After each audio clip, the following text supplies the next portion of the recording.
Recorded by James Jenkins. Old Shag by Bob Farnham. Maybe a guy shouldn't believe everything he hears, but the trouble with some people is that they don't even believe a true story. Let me buy you a beer and tell you about it. After working some years in the baggage room of the local depot, I decided to transfer to the train service and made application for it. The application was approved. I was sent to the city offices for the course of study and training which all trainmen undergo, and after a time I was sent out as a brakeman on a freight. I stayed for a year and a half. Then I succeeded in being assigned as head brakeman on a fast food special called the Red Ball Special.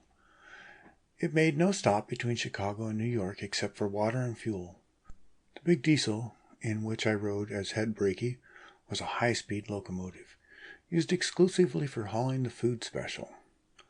Our first stop was Detroit, where we cut off all but 3 cars and took on 5 more, scheduled in New York at 9 the next morning. In New York, I strolled along Broadway, gawking at the sights exactly like any other yokel. After a 12-hour rest, the return trip began. I stood in my place at the big diesel till we had cleared for the main line, and then settled back to enjoy the ride. It was close to midnight. I sat at the cab window half asleep, my senses somewhat dulled by the steady rhythm of train movement. I'd finished an extra good cigar and had started to doze off when the engineer gave a low moan and toppled from his seat to the floor of the cab. The fireman, much against the rules, but feeling safe with the engineer and myself to watch in his place, had gone back to inspect a suspected leaking air hose without waiting for the train to stop.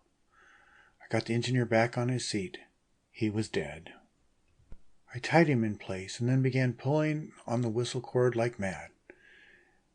It was not my work to operate a diesel. I'd not troubled to learn. I wondered why the fireman did not get back.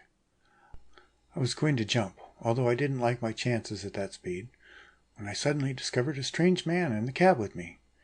He was a pretty ordinary little guy, except for a wild, shaggy head of hair. "You chump!" he squeaked at me. "Maybe next time you'll obey the rules and not sneak by without finding out things. See that short rod with the spring clip? Squeeze that clip and pull the rod back. Move, you fathead!" I did as the shaggy man told me, and felt the speed of the train slacken slightly as the power went off. "Now, that brass handle sticking out of the pipe. Move it to the right. Slowly, slowly, you dunce!" 9 cars in the diesel ground slowly to a stop. The wheels shuddered and skidded slightly because of my inexperienced hand, but the train did stop. The stranger nodded in satisfaction.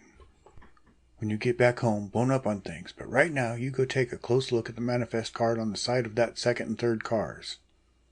I jumped to the ground to go back and look at the second and third cars. As I passed the rear of the diesel, I saw why the fireman did not come back to the engine cab.